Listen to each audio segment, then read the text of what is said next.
Gender-based violence and cyberbullying as electoral offences, which have been termed as the key entrances for the women seeking elective positions.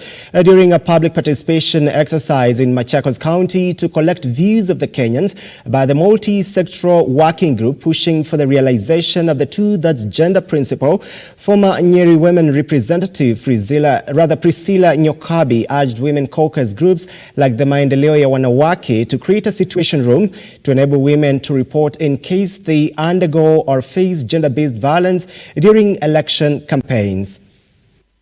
The framework for the implementation of the two-thirds gender principle at the national level has been elusive.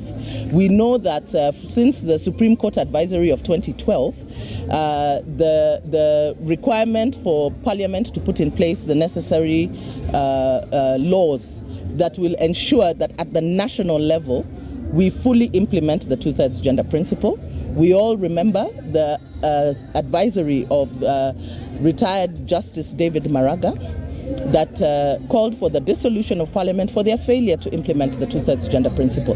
And so, once again, we are on the journey to look for that that formula that will ensure that we implement the two-thirds gender principle. And because the matter is also in the national dialogue between the President and the former Prime Minister, that the two-thirds gender rule is implemented once and for all, and the women who vied are given the first consideration to be those that are nominated, so that we can have stronger women leaders joining the Assembly.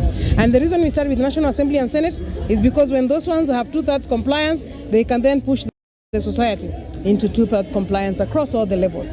But even now, we want Kenyans to know when you elect a chairman, straight away elect a vice chair as a woman, opposite gender rule. When you elect a governor who's male, elect a deputy governor who's female.